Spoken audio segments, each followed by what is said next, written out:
Welcome to Awake to Oneness Radio. I am Caroline Chang, your host. The mission of Awake to Oneness Radio is to inspire the world to awaken to the universal truth of oneness. Science is now teaching us that we are all interconnected and interdependent.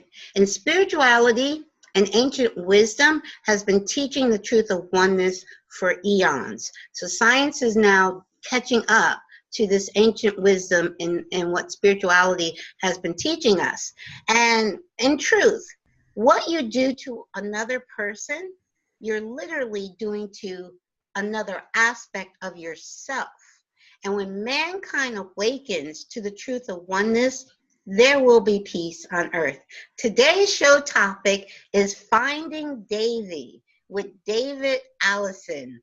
Thank you, David. Welcome to Awake to Oneness Radio. Thank you so much for having me, Caroline. And thank you so much. David and I actually met about a year ago in person at a workshop. Suzanne Giesemann, which many of my listeners are familiar with who Suzanne Giesemann is.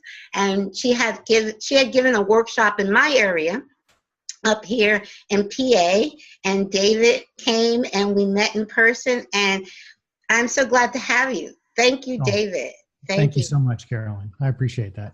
So David, I know that you're very active in helping parents heal, and I am involved in helping parents heal, and not as active as I want to get more active. I am an affiliate leader here in Pennsylvania, and I want to get more active very soon. So please, I want you to start, though. I want you to introduce yourself to our audience and share your journey with our listeners. Okay? Thank you so much. Thank you. My story really is, is one of transformation. And just to give you a little bit of background about me, I've been happily married for over 30 years. I have 3 adult children. I have been an engineer my entire professional career, so over 30 years. And I've also been an entrepreneur for the last 20 years. And I've built up some successful businesses and done that from scratch. And so I've had a pretty diverse background. And also my background is really very engineering and science-based. And I had been raised as a Catholic. I was brought up in the Catholic Church. I went to Catholic schools full-time up until high school. So I was well-versed in all of the traditions of the Catholic Church, but it never really resonated with me. And so when I became a young man and went out into the world, and especially as I started to make a living as an engineer, I didn't turn my back on Catholicism, but it wasn't an active part of my life. It wasn't a belief system that I held as much as a series of traditions. And the science aspect of who I am left me with a very materialistic view, not materialistic in the sense of, I want things, but materialistic in the sense of metaphysics in terms of the way I approach things. If I could see it, touch it, feel it, then it was real. And if I couldn't, then it was something else. And all of that was the background that led me up to the period where my story starts with the book, which was on July 20th, 2016. That was the day that 2 police cars pulled up to my house to tell my wife and I and my oldest daughter, who was there, that my son Davey had died in a car accident just a few miles from our home. He had been missing for about 5 hours. So there was we were concerned because he was very easy to reach normally, and suddenly he was not. And that was the beginning of this journey of transformation. And what happened as a result of the accident, and I'm sure you can appreciate this, Caroline, having gone through the process of losing a child, it is a profound level of grief, something that it's difficult to appreciate unless you have experienced it. And when you have experienced, you wish nobody else had to experience that. And while in the throes of that grief, I could not shake the feeling that my son was still around. And that started the process of me starting to try and understand that. I had so many questions, and I had all of the typical responses to the early stages of grief. And yet I could not shake this feeling that my son was around me, that his presence was still there, like he was trying to, it just did not feel that he was gone. And initially I thought that's clearly a denial component. The engineer in me, the left side of my brain activated and said, you're in denial. This is just the way you deal with grief. These feelings of his presence is a psychosomatic response to the way you're feeling, and it's all chemical reactions in your brain driving that behavior. Mm-hmm. But it still was there. Right. And so over the course of the next few weeks and getting through that process of pulling myself out of that grief, I started to explore metaphysical subjects. I started to explore different perspectives on death. Yes. And I read a prolific number of books. I became a voracious reader of anything that dealt with the afterlife, just because I wanted to understand it. Yes. And I didn't believe it initially, but I wanted to understand it because I was starting to experience things, and I really wanted to know if I was going insane, because I was experiencing things that didn't really match up with my worldview at the time. My belief system really did not allow for the continuation of consciousness beyond physical death. Mm. And so it was very difficult for me initially to process that, because I wanted to process it intellectually. My heart was telling me that Davey was right here with me and that I could feel his presence. Yeah. And yet my brain was telling me he's gone. That's it. The light's been turned off. Right. Consciousness can't survive physical death. And so I had a lot of learning to do as a result of that. And that's really where the story, kind of goes, is kind of walking people through what that process was for me. Right. I also had a challenge, because one of the early things that I was told was that I should keep a journal. And the reason that I heard the advice that I read for keeping a journal was to help you understand if you are making progress. Okay. Because one day, you cry 5-10 times a day. And the next day you only cry 4 or 9 times. And then the next day it might be 3 times, 8 times.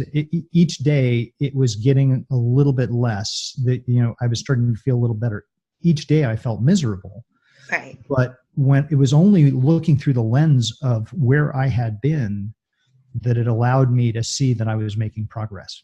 Right. So that journal actually became the foundation for the book. So I didn't intend to write a book. Right. But what I wanted to do was to kind of share the journey. And as I began to heal from that grief, as I began to change my perspective and change my belief system, and as I started to explore the various tools that allowed me to see things in a different way and allow these things in, I suddenly found myself in a good place. I wasn't healed, but I saw a light at the end of the tunnel that was warm and inviting, and I wanted to go there. Right. And I don't mean the end of me physically, but I wanted to be able to be happy again, because I wondered in the early stages, I don't know that I'm ever going to be happy again. Mm-hmm. And I interacted with enough grieving parents, because we had friends that had experienced this, that had not been members of Helping Parents Heal, hadn't explored that, and they basically reinforced the cultural perspective that says, yes, when you lose a child, you will be in pain and misery for the rest of your life. That is just the burden you have to carry. That has such a finality to it, and it's ominous, but it's accepted. Right. And people say, "Oh yeah, that's the way your life is. Sorry, your happiness is forfeit." Oh. And that really felt that just didn't feel right to me. And so I put up an extraordinary amount of effort into trying to come out of that grief and be able to say, how can I look at things in a way that allows me to be happy? Yes. Mm-hmm. So that was the kind of practical side of it. From a spiritual side, not only did I feel Davey's presence, I started to experience his presence in ways that were really profound. Wow. Within about 3 weeks of the process of going through this grief, I working here in my home office, which, by the way, I had shared with my son. He was working on a business with me. Okay. And so I, would stare across at his empty desk, because I didn't touch it. I was there. It's right. And so I kind of was keeping that in that moment. Right. And I sat down to write a letter to my son. Okay. And I could not, for the life of me, figure out how to address it.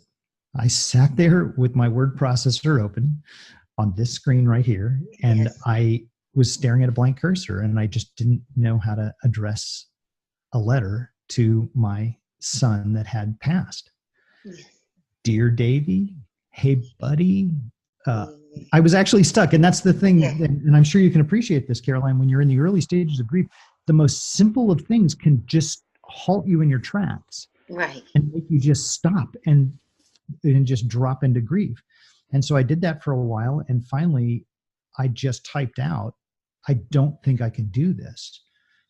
And I immediately had this thought in my head, and it came from Davey saying, it's okay, Dad, I'm right here. And so I wrote that down. I typed it out very quickly. And that was the beginning of a conversation that I had with Davey that was unbelievable. And unbelievable because some of the things he conveyed to me were prior to me really starting on this metaphysical journey. I didn't really start reading any books that weren't just traditional books about the grieving process. Right.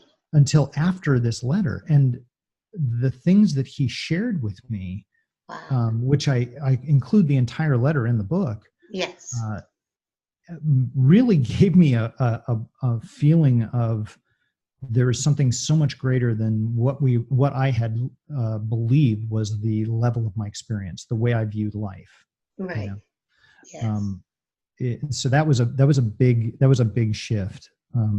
Knowing that life was more than just the things that I experienced, and that I was more than the sum of all of the stuff that really predominantly registered in my brain. I always saw my brain as kind of like the computer, and these as the peripherals that would, I'm a computer guy. So they provide input that my brain processes, and I am defined by my thoughts and all those things. Right. Being able to pull back and see it through a new lens really changed my perspective. Wow. Yeah, that was a big one. Yeah. That's so amazing. Now, how long after Davey's transition did you write that letter? I know you didn't write it on the first try. How long? 3 weeks. Oh, 3 weeks. That was soon. And the grief was still very pronounced at that point, and continued beyond that. It wasn't because at that point I was really in a battle. I was in a battle between the left side of my brain and this material perspective on everything. And all of a sudden believing something else. My heart was telling me that he was still with me and that he was still around. Yes. And yet my brain was saying, no, psychosomatic response. There's chemicals that are being injected into your bloodstream right now that are creating these illusions, and that's what it is. And what was it was an interesting process for me. Well, have you ever heard of the organization called HeartMath? Oh, yes.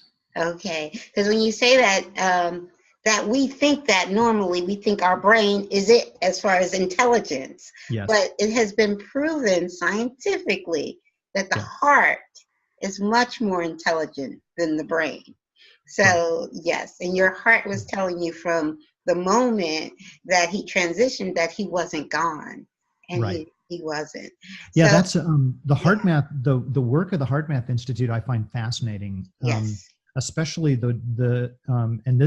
I've examined this stuff. This is like I just threw myself into it because I wanted the left side of my brain to accept, it's one thing to believe something. It's another thing to convince the left side of your brain, that engineer, the Yes. doubter, to accept it. And when I saw what HeartMath had done and some of the studies they had where they'd be flashing pictures. Yes. And prior to the picture going up, a person's heart rate would change before their brain even registered what the picture was. Exactly.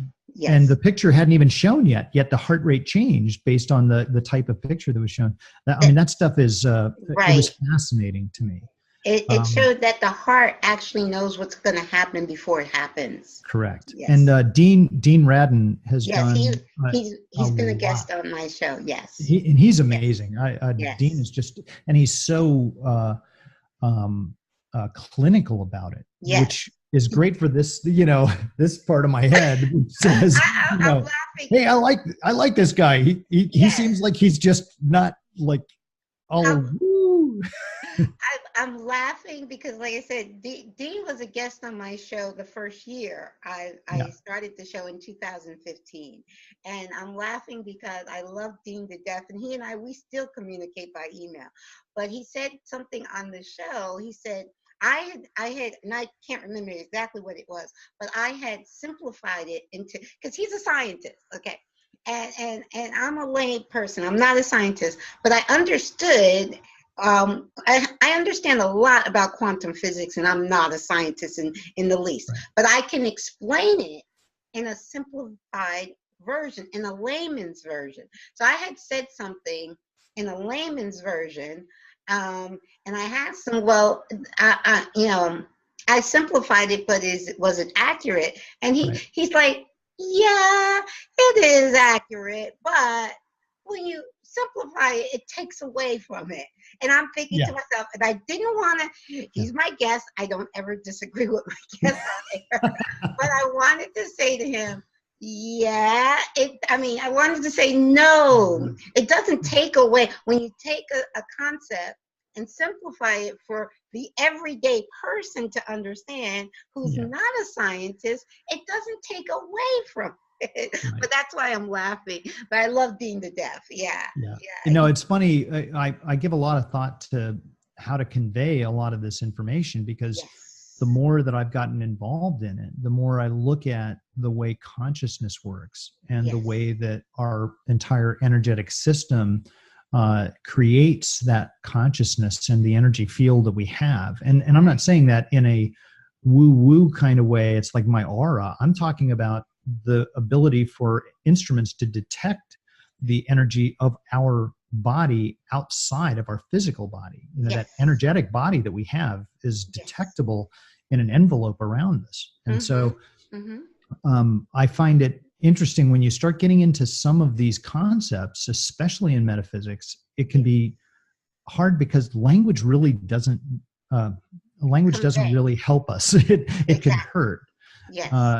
And I appreciate that as somebody who's spent a lifetime in my entire professional lifetime has been in software engineering. I've built large, complex systems. I've written commercial software that's used by millions of people.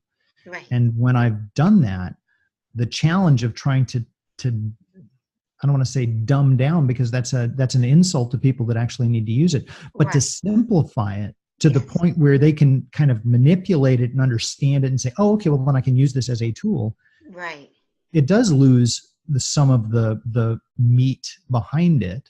And it leaves some people saying, well, I just have to trust you that you know what you're talking about. And that's, that kind of black box approach to things where you just say, oh, consciousness survives outside of the, consciousness is not a byproduct of the brain. It actually survives physical death. And you just place that on a shelf and say, that's this thing now. It can be really hard for people like me because I want to know why. I want to understand the why behind it. Now, here's my answer if that was a question. I haven't. Okay. It wasn't, but I love your answer, so go. Okay. Before we started recording, remember we were joking around and I was saying it's not this or that, it's this and that. So in truth, we can make anything as complicated as we want or as simple It's not either or. It's actually both.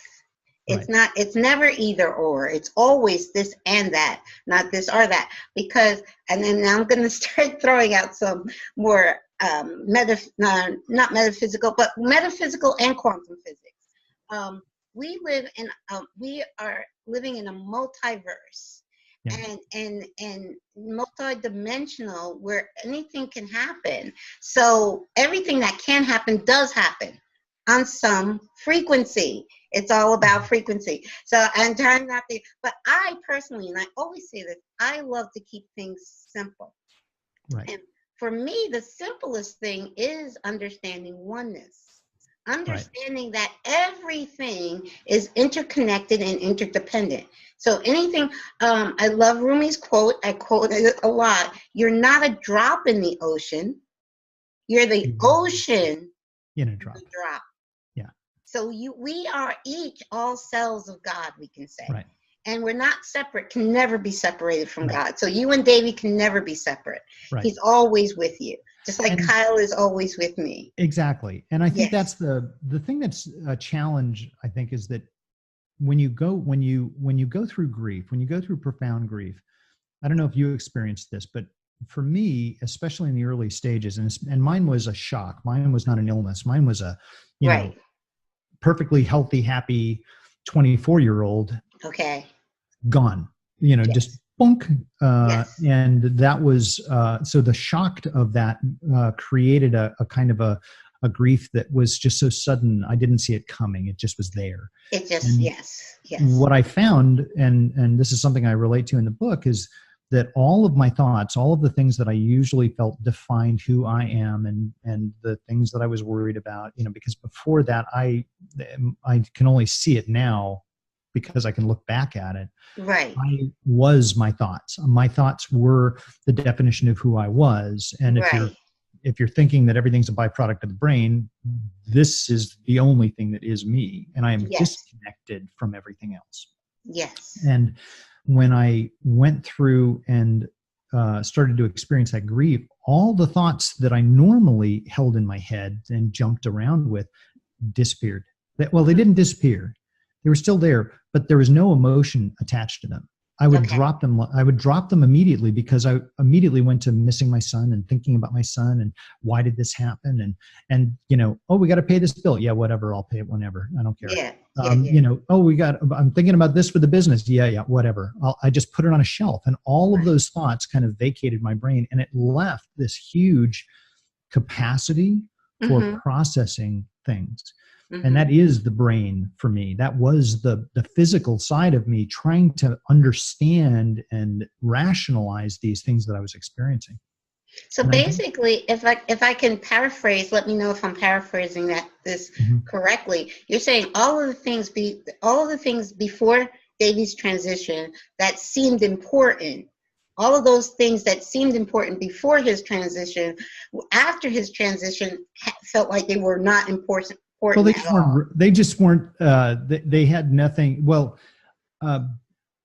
one of the side effects of losing a child is you feel like you've lost your future, because I had spent, the five of us is how we referred to ourselves, were very, very close. And my wife and I are still very, very close to our daughters, and all of us are still very close to Davey. So it's still the five of us. Yes. And when you're consumed by thinking everything is in the physical, then when one of those physical components goes away, the loss, the gap, the hole in your life is pronounced and clear. And initially I felt like there was this hole this giant black hole in the floor of our house or wherever I was walking, and I had to tiptoe around it, and I was worried that anybody could fall into that hole, and then I'd lose that person too, and it was that cycle of grief where it was just constantly walking around the edge of this dark hole. Right. And it wasn't until I was able to, and this actually took at least a year, quite frankly, for me, and some people can do it faster and some people never do it, and that's part of their journey. Yes. But for me, it took really about a year. It's hard to quantify specifics, but before I started to recognize that there wasn't a hole, because as you said, that connection was still there. And even though I was having these deep, profound spiritual experiences with my son, and later with my father passed 250 days after my son. Oh, okay. And I'm David Alison the third. My son was David the fourth. My dad was the second. Yes. The whole lineage of this thing that I had prided myself on, this concept of a future, was gone. And so that took a while to kind of rationalize and be able to look at it in a way that said, no, they're not gone. Right. And this actually leads me to one of the things that I try to counsel parents that are going through this with. It's one thing to believe in an afterlife. It's one thing to accept that your child lives on and is not really dead. And that's why we use the words like transition as opposed to death, because death has this finality to it, whereas transition just says, no, they just moved into their natural state. They've gone home in a way that allows for a different kind of experience.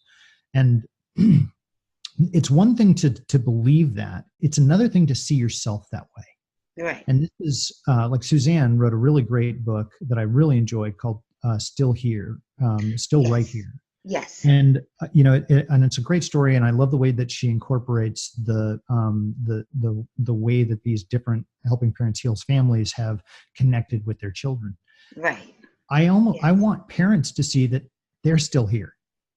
It's kind of like it's flipping the narrative, and instead of people seeing themselves as a grieving parent that still has to connect with this child in spirit, and that there's a disconnect between the two, and that you have to go into meditation in order to be able to experience that, or you have to go to a medium in order to be able to experience this and get messages from your child, and that they're someplace else and you're stuck in this physical life and that someday you're going to go there. The reality is you're in that spiritual plane too. Your soul is eternal and you are already there. Exactly. And if you can just connect at that level, if you can tap into and see everything through that global consciousness, you start to recognize that oneness that you talk about so profoundly is when you look at the world through that lens, everything becomes easier. The connection you have with the child is easier. You're not having to bridge a gap because there is no gap. You suddenly see it that way. And so I think that's an important very, very important. Yeah, it's important to shift your perspective. It's not enough to just believe in the afterlife, and it's not enough just to say that these things are possible, because then you're always looking for some condition. Yes. Something has created a block that is preventing you from communicating with your child, or you've created that belief that this is not possible. Right, and like you said, and I love that with Suzanne's work, she's doing these workshops like the ones that you and I went to for parents and for anyone that has a loved one on the other side, or quote unquote on the other side, because there is no other side. Right. It's just one. It's all, they're right here with us now, just different frequency. Like I was saying, we are eternal, infinite, multi-dimensional beings. And they are right here with us. And we are, in truth, always home. One of my favorite books, Neil Donald Walsh, is Home with God. And when you're reading that book, you think, okay, you're trying to get home with God. No, you're already home with God. You have never not been home with God. So that's like, and the journey and the destination are the same. Right. So it's just, yes. So that is very, very true. And it is a change in perspective. And I think that people can change their perspective if they allow themselves to do it. And for me, the big one was the change in the belief system. And for me, that meant understanding the science behind it. In some ways, I think that the thing that has helped me more than anything else is that I don't doubt it anymore, because I've seen the evidence. There's so much evidence outside of the things you can physically experience yourself. There's so much evidence available that validates that all of this is very real. Yes. you can say, oh, well, there's these ghost shows that are just reality TV. Yeah. That's fine. Everybody has their own ways of expressing this stuff. But if you really want to take an empirical, objective view, there is ample evidence from so many different credible sources that show that it exists. But this is not accepted by mainstream science. So mainstream science has a material view of things. And until that changes, we're left with either religious dogma that says, I've got to view it a certain way, and you're a heretic if you don't believe or a blasphemer, or some label they attach to you that says you don't believe it the way I expect you to believe it. Right. And then that concept of belief systems is actually the only thing that I really try to stress with people. Right. Even though I don't like using the word stress. No, I understand exactly what you're saying. I do. Is that, a belief system is really yours and yours alone. Yes. Nobody can make you believe something. You allow yourself to believe things. Right. You give yourself permission. I love the word you said, because I went to Catholic school for 6 years. You grew up in Catholic school, and you said, and I love that you said it doesn't resonate. What the Catholicism, the dogma of religious dogma, just never resonated with me. Right. And I wish that at 3 and 4 years old, I was be able to say to my parents, this doesn't resonate with me. They would have looked at me like, what? They didn't teach you that word till later, and then it's like, now I know. Yeah. But exactly. And that's what I encourage people. Whatever I say, I'm just sharing what resonates for me. And that's and it comes through very clearly. And I think that's the most important thing. When the way I look at it, there's a very simple test that you can perform with your belief system that can tell you whether or not it's a valid belief system. And that is, can you question it? Because if you can't question it, if you just say that's the way it is, then I would offer that it is probably not your belief system. You have become a surrogate for somebody else's belief system. They've handed it to you and said, this is the way things are. And because of the tribal nature of our culture, because of the way that controls have been put in place, and the way society and culture pushes us down a specific path, we associate with a particular label that says, oh, I'm Protestant, or I'm Muslim, or I'm Buddhist, or I'm whatever I am. And now I say, in order for me to carry that label, I have to carry all of these beliefs. These beliefs come with that label. Yes. And I think that if people can just say, hey, look, it's okay to question your belief system. It's actually important, in my opinion, to question your belief system. If you're not sure, you want to be able to do that.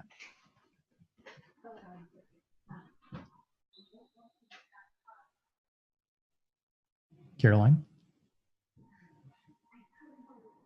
I'm not sure if you're still there, so I'll keep going. Caroline? Hello? I can hear some noise in the background, but I'm not sure if you're still there. I see that we are recording, so I'm just going to keep going. The other thing that I've been kind of fascinated by is the way that meditation has helped me to tap into that background, that consciousness. When I started to divest myself of thoughts that I had, and was able to release that and just say, okay, I don't want that. I don't want those thoughts to cloud my ability to communicate with that global consciousness. Then it was just a great feeling. It was nice to be able to kind of separate my thoughts out, push them aside, and get into that quiet space where I could just start to understand things. And that's where I would connect with Davey. I would connect with my parents. I had these deep mediumship experiences. And while I would never describe myself as a medium, I think everybody is capable of being a medium.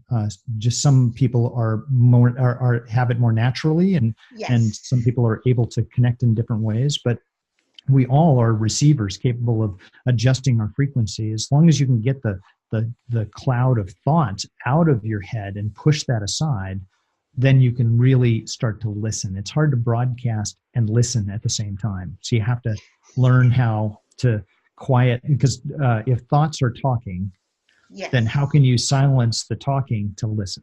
Yes, exactly. Now, a couple of things you said that reminds me. I teach piano lessons, and anybody can learn. Anybody can learn the piano, but some people are not. I get students that are at 2 or 3 years old. They're just ready to go. They're born to play the piano. They're naturally gifted. So anybody, and that's the same thing with mediumship. Like you said, any of us can become mediums if that's what our passion is. But but if that's not what you're naturally, I believe we're all naturally gifted in a particular area, and that is hard. We'll find that in our heart. Your heart will guide you exactly to where you're naturally gifted. But like you said, anybody can learn it, but is it your natural calling? And I like saying that your calling. And so that's very true. And there was something else you had, 2 things you had mentioned. You were talking about naturally gifted and quieting the mind. Yes, because this is what I say, and I say this to people. I have friends that are quote unquote fundamental Christians that I try to have conversations. I'm always listening. I listen, and then when I try to share with them but like you said, they just jump to, well, is it in the Bible? And this verse says this, and this verse says that. And I was like, so I say, is this coming from you? Like he said, is it coming from you? Or is this something you have adopted from your parents, from church, from society? Is it really coming from you? Right. And then the other thing is about the difference between prayer and meditation. Prayer is talking to God. You're doing the talking. So God is doing the listening. Even God is not separate from you, but you're doing the talking. You can't listen when you're talking. So the meditation is quieting the mind. Just breathe, eat whatever, however, like breathing. For me, it's deep breathing. Sometimes I say a mantra. Sometimes I have quiet music in the background. But it's really, for me, it's focusing on my breath to quiet my mind. Taking deep breaths, focus on my breath, quiet the mind so you can actually listen. And it's not, I hear it in my heart. This is where I hear God speaking to me, right here, not in my ears, but in my heart. What I found fascinating for me is that, my meditation practice, I've had a very active meditation practice. I've been meditating every day. I try to meditate about a little over 30 minutes a day. I tend to do it in the morning. And it's the one thing I try to eat healthy. Don't always. I try to exercise every day. I don't always, but every day I meditate. That's the one thing that is the gift that I give to myself. And I've had parents tell me that, well, I just don't have time to meditate. I've had people say, I'm so busy. I'm so consumed with this. I'm so consumed with that. And it's because many parents live a selfless life. They're trying to be of service to their children. They're trying to be of service to their community, to their family, to the other people that depend on them. They've chosen that life, that existence. And what they don't do is give enough time for themselves. And if you're going to take one gift and give it to yourself, just one gift, is to give yourself that time to be able to quiet that mind, remove yourself from that activity, and allow yourself to listen. And what I found interesting was, and as you said, prayer is talking to God and meditation is listening. I agree with that. The listening that I have, the experience that I have in meditation is not that you hear a voice, because when you hear a voice, generally speaking, my experience has been that those are your thoughts. That's what my experience has been. When I experience God, when I experience that connection, when I get into that meditative state, the information it's hard to describe. It's just there. Yes. A thought doesn't have to go through this linguistic translation that turns into a stream of words that said, this is what I heard. Right. It's just there. It's suddenly having a knowing of Yes. these things. And I think that's the thing where it really gets to be a beautiful experience, something so profound and so loving and amazing, is when you realize that it isn't, you're not just waiting to hear some voice say, okay, now everything's fine. You know, it doesn't work that way. At least it didn't for me. Right. That even when I had my conversation with Davey, the Yes. fully formed thought, this concept was just in my head. Yes. And it wasn't going through that process of the brain where it's thinking and processing and trying to put words together and, you know, use a whole list of different words to convey a concept. Yes. Exactly. It was just there. Yes. And that's why I think sometimes it can be difficult to describe some of this, because it's like asking somebody to describe, describe love for me. Yes. You know, an alien comes down, but describe this love thing for me. You know, I see you write songs about it. We've been monitoring your activity for this. Tell me about love. It's like, okay, how do you put that into words? You know, and you can use examples of people experiencing love, but how do you actually describe it? Right. And I think that's one of the challenges with some of this stuff that can make it feel like it's a woo-woo, thing, is we all have different interpretations of it. We all talk about it in a different way. We have some people are able to put it into words in a way that other people can understand. Right. And when you hear those words as somebody who's experienced it, I go, yep, that's it. That's what you just said is exactly it. Right. Yes. But it can be hard to express that to other people. It can be really hard. But that doesn't mean it's not there. Right, exactly. And words are so limiting. So it's just, words are especially in the English language. Yes. And that's the only language I know. I don't know. Other languages have different words for everything. We use the same words for completely different things. We even just changed the definition of literal to mean figurative. Like, why did we do that? Oh, because, people use literally all the time. And I do. I use that word a lot. Exactly. So we change the tense. We change. It's a cultural thing. It's a time-based thing. We as we evolve as a culture and a society, we change and evolve. And that's why sometimes this is why some of the biblical passages that can have such profound meaning to some people can have a completely different meaning to somebody else. Exactly. And I've used some of these websites that will look at the 17 different versions of the English translation of the Bible and translate a verse from Matthew as an example. And you'll see 17 variations, and the tense is so different. One, it sounds like old, book of Genesis wrath kind of stuff. And other times it sounds like this beautiful, loving passage from Jesus. And other times it's this, I think we're trying to say this. And it makes you realize that, now we're talking 2,000 years in the past, or 1,800 years in the past when those passages were recorded. Right. And it can be difficult. Here's a perfect example of that, I think, is just the word love in the Bible. Now, I forget, it was either a Greek or it was Hebrew or Greek. I'm not sure exactly the language, but the word love was 3 different words for love, and they all had different meaning. And when Jesus was asking Peter, do you love me? And in the Bible, it says it has him asking him 3 times, but he didn't ask. Jesus didn't say, do you love me 3 times? He used 3 different words. And finally, he got to the word agape. Agape is that unconditional, meaning there's nothing I could ever do to make you stop loving me. The kind of love that parents have for their child. I mean, our children don't always do exactly what we want, but there's nothing they can do that we would not love them. That's agape. And so Jesus was asking Peter that it was 3 different words. It wasn't just love. You're actually hitting on something interesting that I've spent a lot of time considering, and that is this the concept of unconditional love.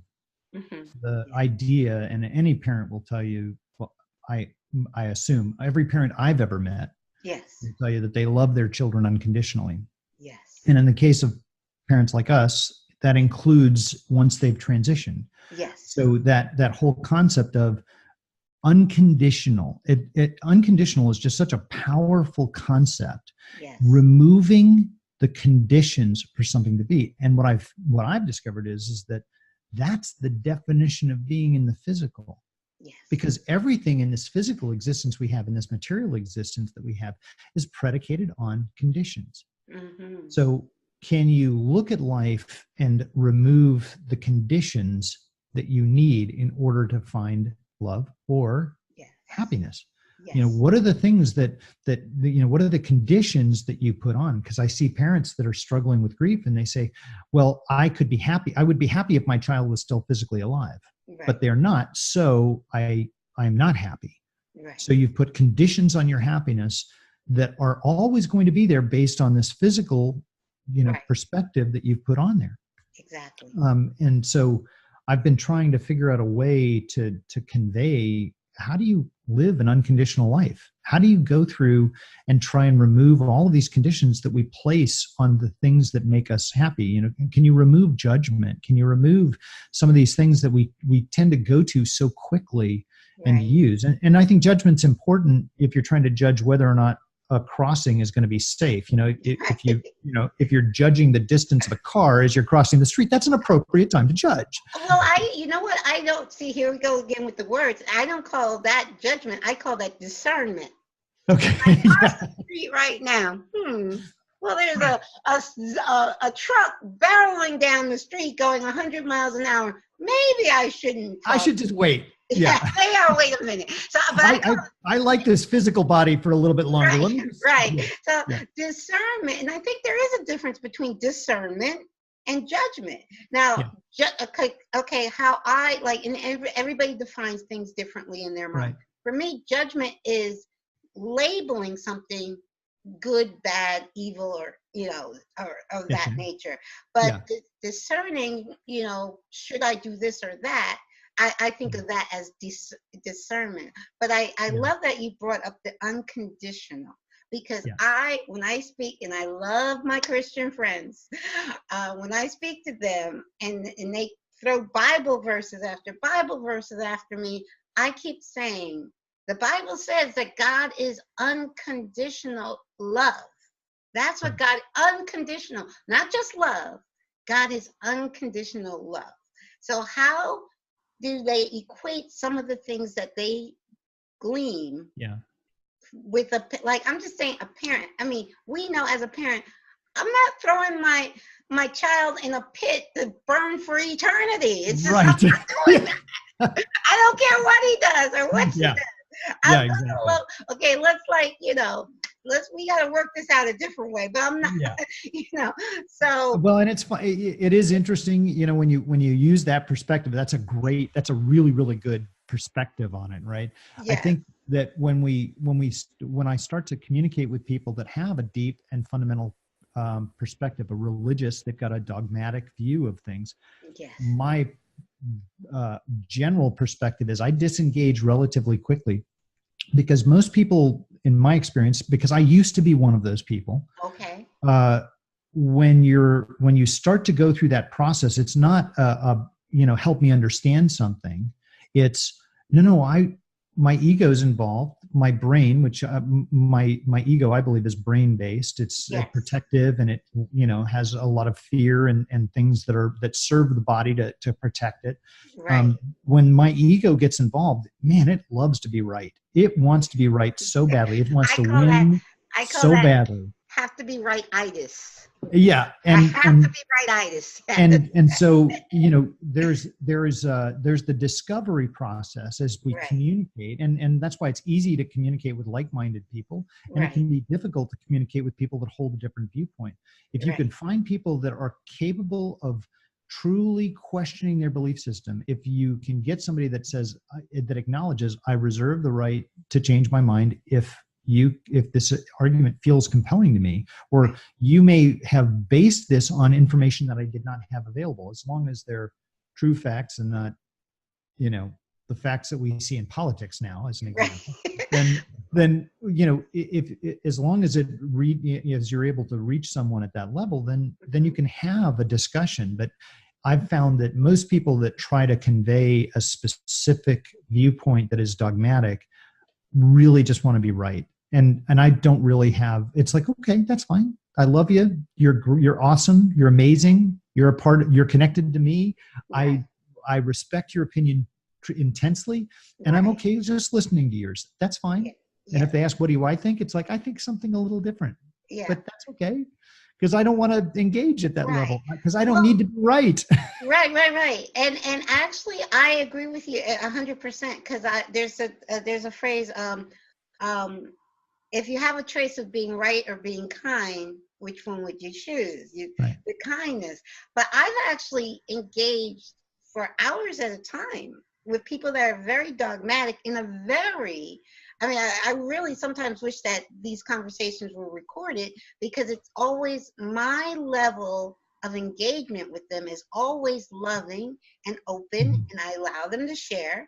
After they go on and on and on about throwing the Bible at me, I'll pick up the Bible and I'll just say, okay, now how about this? Just to give to give them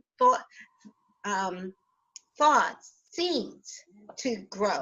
And to plant them. Just have you ever looked at it this way? And most of the time, if I ask them a very direct question, they can't answer it. Right. So, it's like, it's giving them like, okay, well, they're like, maybe even hours later, they're thinking about that question that they couldn't answer. So I've always, because I don't have to be right. I just share, I allow them to share. And what they're sharing, it has been shared with me many times over and over. So I know what they're sharing. But what I'm sharing they may never have been exposed to. So I'll sit there for hours at a time. Matter of fact, I'm going to church this Sunday because the pastor asked me to come. And I've had a conversation with him, and everybody's trying to save me. Everybody thinks I'm a nice person. They love me. Oh, we have to save her.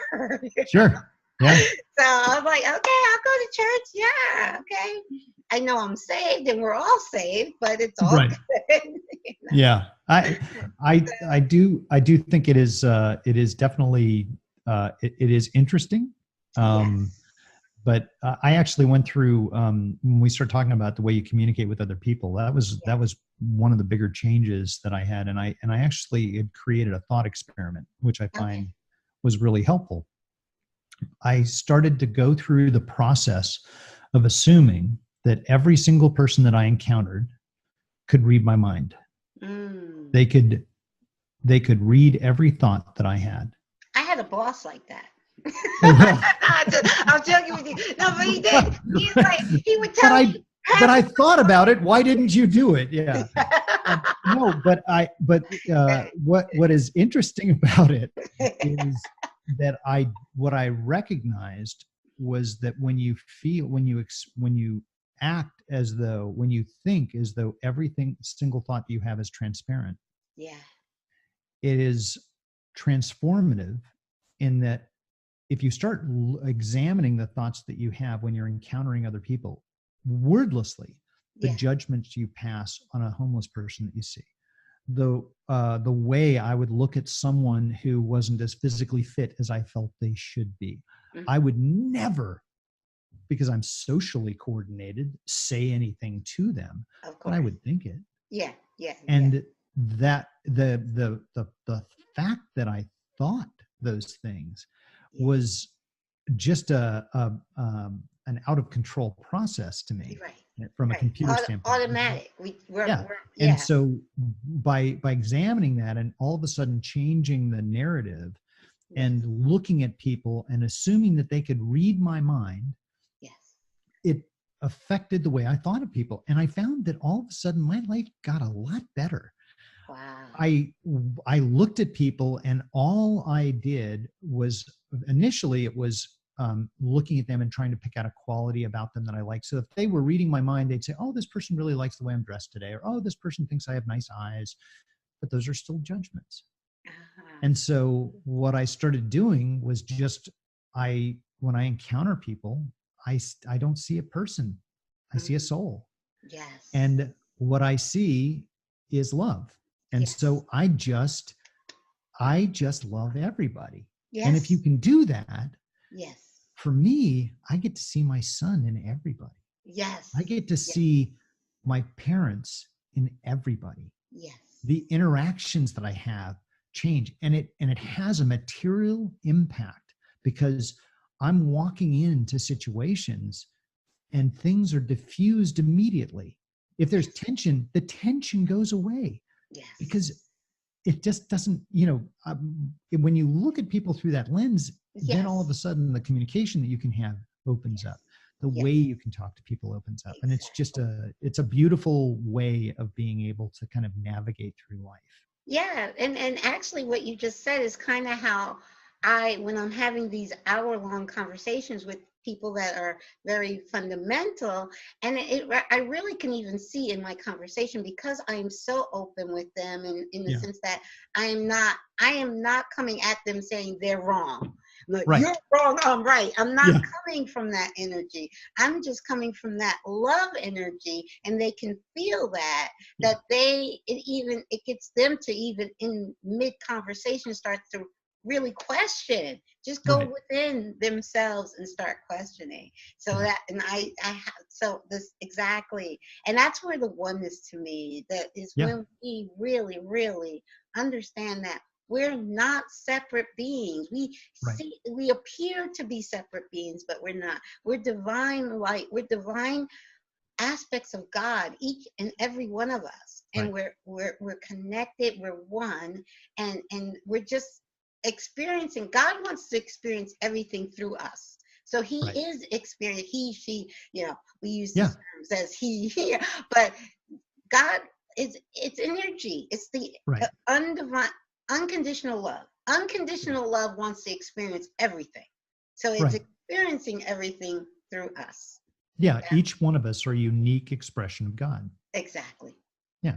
And that's how God experiences things. And that's how we as God experience things. And that's that's why we incarnate. I think that's to experience the illusion of separateness. Yes. To experience the contrast so that we have an appreciation. I mean, a person that is sitting on a raft in the middle of the ocean is not worried about conserving water. Okay. It's just, I'm on an ocean. And when you're basking in that sense of unconditional love, creating the illusion, a brief moment in time, injecting yourself into a time-based reality that has physical properties and experiencing life allows God to experience that. And I think that's, and when we talk about God, I mean, this is one of the challenges I had, because the God of the Catholic faith that I was taught, and again, I am more than happy if somebody is Catholic that the religion and the perspective serves them, then great, please continue that, enjoy it, if that's what works for you. But I personally have always struggled with that kind of anthropomorphic view of God, that he and the white robe and the guy and the Sistine Chapel pictures and paintings and all that have created this concept of this separate individual that created us in his image. And the irony there is that God did that, but it's not this physical image. Right. Exactly. It's the energetic. Exactly. That's the thing. God did. We are created in God's image, meaning any attribute you apply to God, you can apply to us, because it's holographic. We are holographic aspects of God, and that's exactly what he did. Now, what man did by taking that passage from the Bible, that we are created in God's image, what man did is create God in man's image. You're right. Okay. So God is jealous, vindictive, vengeful, jealous, all those things. Those are attributes of man, not attributes of God. Yeah. Deepak Chopra has a book about the versions of God. Yeah. And I think he's got 7. I believe it's 7. The 7 versions of God. Okay. And it's the going from the the first book, the original Bible, Right. on through to this kind of metaphysical and new age, if you will, perspective on God. And there's 7 distinct ways that God was expressed by man and how that has changed. And some people still cling to previous versions of God.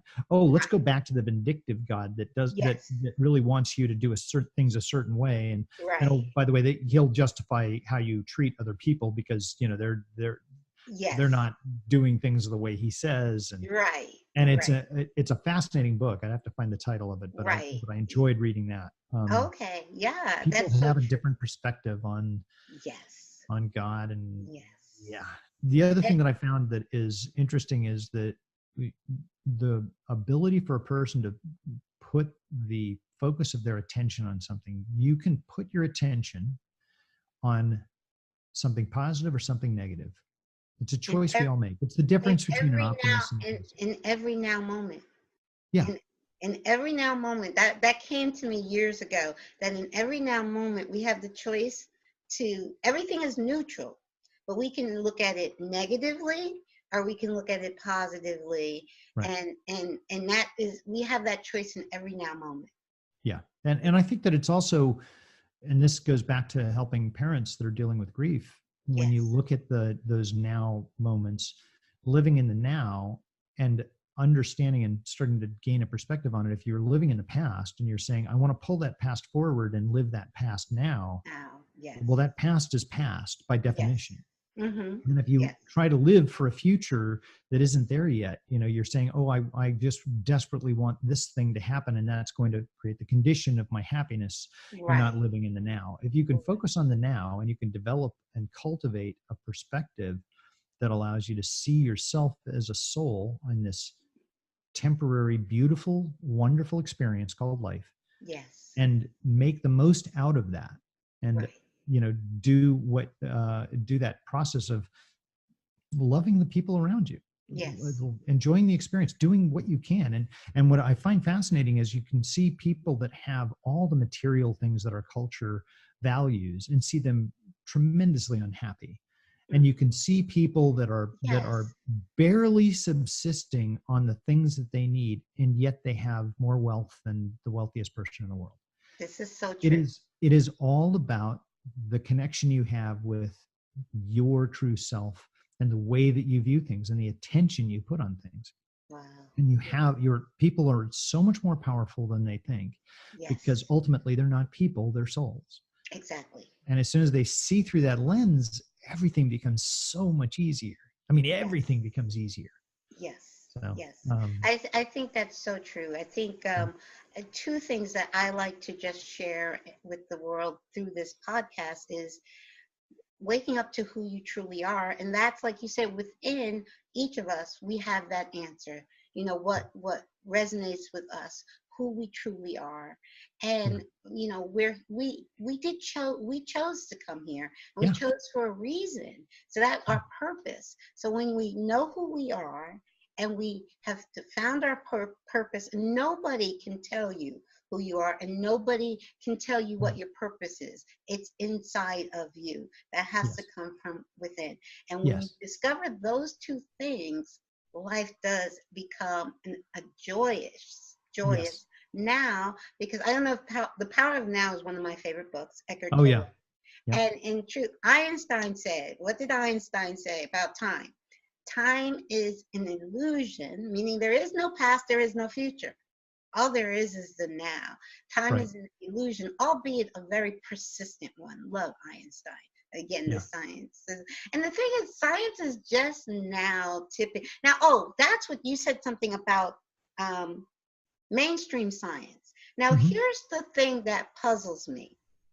Quantum physics is really mainstream in the sense that all of our electronic devices, our computers, our smartphones, our smart TVs, all of today's technology stems from quantum physics. At the core of quantum physics is oneness. So why is it not, why is this whole idea of oneness not more mainstream? One word. Why? Okay. Ego. Ego, okay. Because when you have invested your entire career in a material perspective, and the opposing party, because you're ego driven, right, is something that represents a dogmatic religion, you don't think of there. You've got somebody that's purveying an anthropomorphic God that is dogmatic and has very specific rules that don't apply to your science, so you discard all of it. That's the way I did it. And that's my experience is most atheists, and not atheist in the sense of because there are spiritual atheists. Okay. The ones that are materialists, right, and not in the cultural sense, but in the physical sense that it's all about physical matter. Right. If you are focused 100% on matter, which is a Newtonian 200-year-old perspective, 300-year-old perspective on this. Right. If you are couched in that, then you basically just say there's this Occam's razor that say you're either over here or you're part of the woo-woo crazy, let's deny all of it. Everything is, can't be observed, and you dismiss the science that shows, that proves that reincarnation exists, that proves that consciousness can survive physical death. That proves that there's the ability to communicate and see things that are outside the physical body. That proves that your body is an energy field capable of reacting to information or to events before they actually even happen. Right. All of that just gets dismissed as, oh yeah. Well, whatever. We'll just won't pay attention to that. Well, here's another big piece to that scientific evidence. Science has proven that what our physical body can interpret as far as what's out there is like tiny. Yeah. Like what we can see, what we can hear is so tiny. They have equipment that can detect much.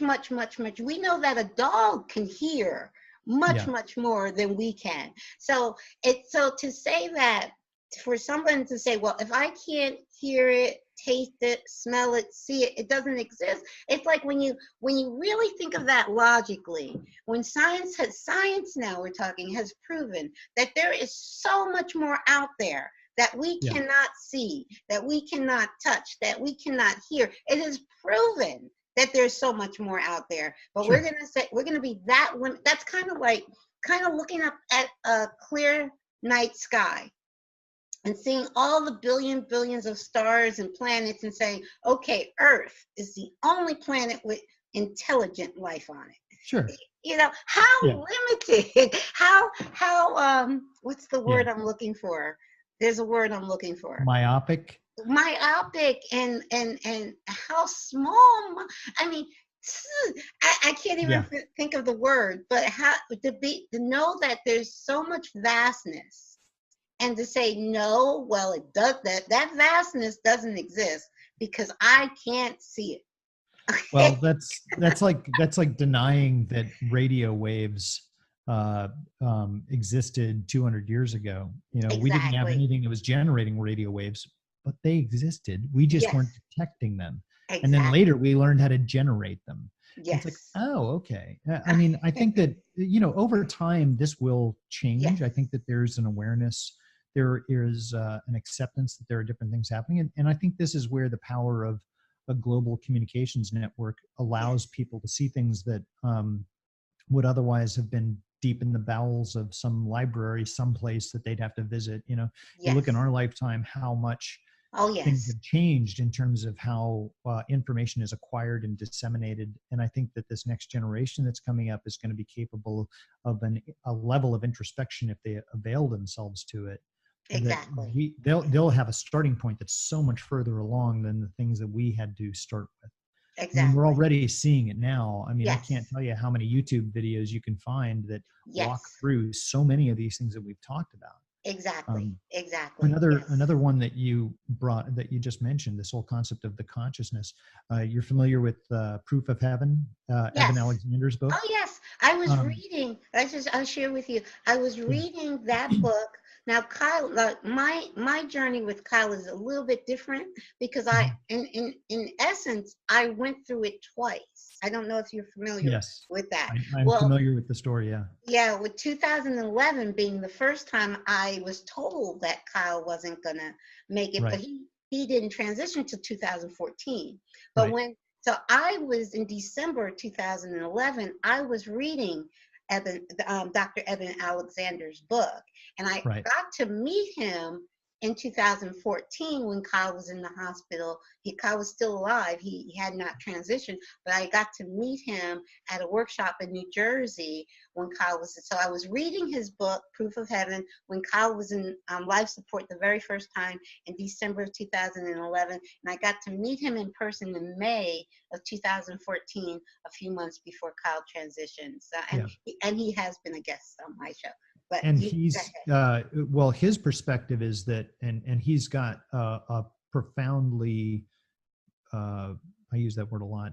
He has got a deep knowledge of the way the brain works as a neurosurgeon. Yes. And his view is that the brain is not a creator of consciousness, but a filter of consciousness. Yes. And it allows us to experience the true nature of things in a filtered view.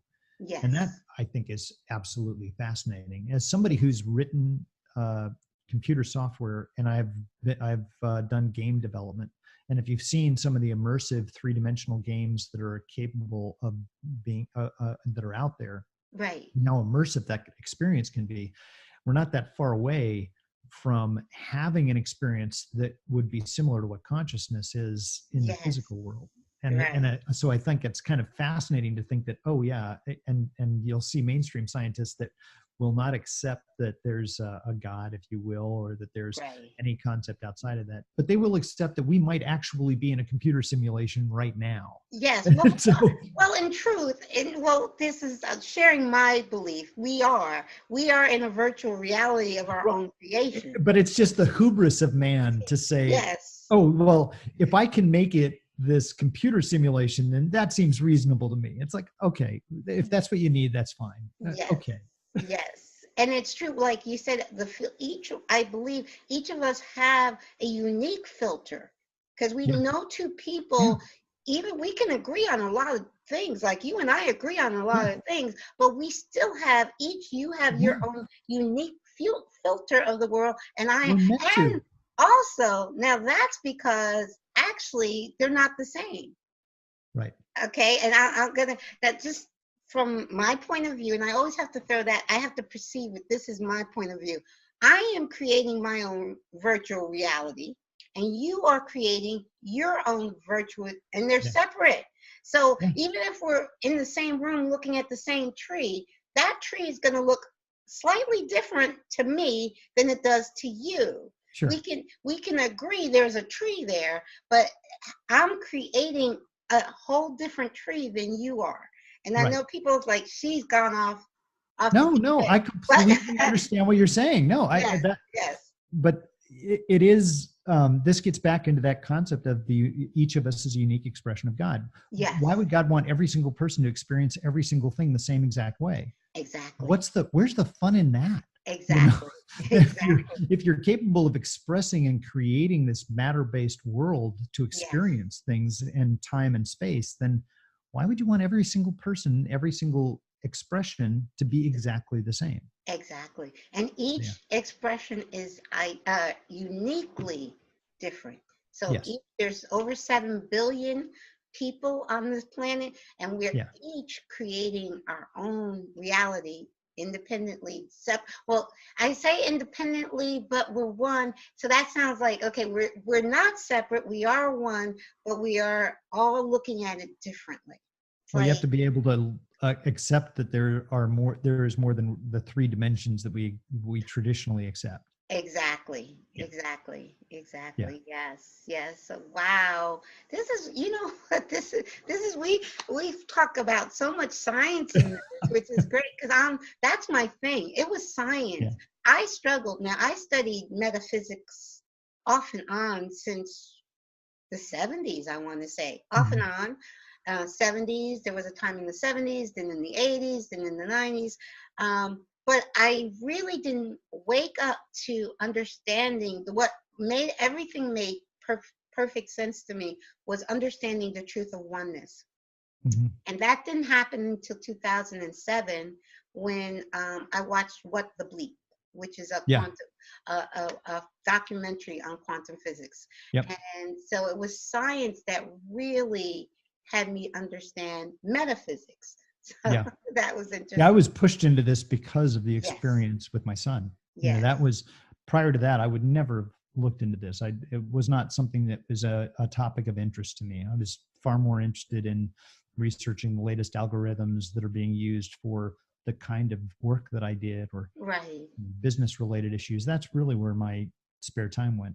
Right. All my spare time goes into this when I'm not working as a engineer or as a consultant. Yeah. Right. Now for me, like I said, I was studying metaphysics off and on, but even like I had those two distinct experiences with my son where it felt like I lost him twice, because the first time I said, no, I am not, and I tried to kill myself in 2011, and I'm still here. But I do believe that we had a soul agreement, my son and I, with your souls. I was reading your soul's plan when he did transition, and that's why when he actually did transition, I was at peace, because I knew he wasn't going anywhere. I knew it was a soul plan. I knew he wasn't going anywhere, and I knew that this was like our agreement before my lifetime. We agreed to, because everything happens in divine timing. Even though your son was 24, my son was 29, we would think as parents, no, we're supposed to go first, but everything happens in divine timing. And when you understand that from a spiritual, and I try now to live my life from a spiritual perspective. Anything that happens, I look at it, I said, okay, that happened. It happened for my highest good. It happened for the highest good of the all, and to look for the good in that. So I love that. That's a great way to go through life. Yeah. And you're doing amazing, because like you said, for me, it's been for a little over 4 years, and for you, it's been a little over 2 years. So you're definitely, and it's not about time. So I want to say that to the parents, that I don't want parents to feel like, okay, I've been at this for 10 years and I still feel horrible. It's like, okay, that's okay. It's okay. And that's the thing, right? It is about when a person is ready. Exactly. And, I hear people say all the time, I can't do this. Yeah. And what I encourage people to say is, instead of saying can't, say won't. Right. Because it empowers you to say that this is something I can't ever feel good again. Right. It's like, no, just change can't to won't. Mm-hmm. Because then you're empowering yourself. You're saying, well, what do you mean? Then I can make a decision? Yeah, you can make a choice. Right. If you want to feel this way, then you can. If you want to feel better, then you can. Like you said. This is the beauty of life. Yes. This is where do you want to place your focus, and where do you want to place your intention? Where do you want to try and pursue things? If you want to be, this whole process that I went through that I document in the book was not something that I did lightly. This was the focus of my attention. I mean, I let go of a business that I was starting up with my son and my daughter. That business failed as a result of this, because I was so completely consumed with, first, the grief, but then second, the exploration and the growth that I needed in order to navigate my way out of that grief. Yes. And I think that people need to give themselves the time to do that, and the permission to heal. Yes. Because if you don't give yourself the permission to heal, and you say that that's not possible, I will always be sad. And if you're in an environment where you've got a whole bunch of other people saying, yes, you're always going to be sad. Yeah. Okay, then you will. Yeah, you have if you want to. Right. It's really up to you. Yes. And that's so true. It's very true that we are so much more powerful than we think we are. Yes. And it's so true, the statement, if you say you can, you can. Yeah. If you say you can't, you can't. You're correct either way, because you are the one that is creating it. Yeah, when I hear that statement, I just say, you are right. Yes. If you want to be right, here's your shot. I'm telling you, you're right, because you are more powerful than you know. Exactly. Because you are God. So you get to say, how do you want to experience this? Yes. That is your perspective. Yeah. That is so true. So very true. Well, thank you so much, David. And Thank you, I hope we get to see each other again in person. Oh, I'm sure we will. Definitely, I know at the next Helping Parents Heal conference. Yes, I will be there. It's not till 2020. Yes, 2020. So we have time, but hopefully we get to see each other even before that, and we'll stay in touch by email. That'd be great. And if you've got readers that want to, or listeners that want to take a look at the book, yes, please share. You can just go to findingdavey.com. Okay. That website has some information about the book and links where people can pick it up. Okay, thank you. And I'm sorry, I meant to ask you to share that with your list with the. That's okay. And you did, yes. Findingdavey.com is where you, and the book is also available on Amazon. Yes. So yes, so we definitely must read. Thank you. Thank you so much. I appreciate. Thank you. Thank you. Okay, right. You have a good day. Okay. Thank you, Caroline. You too.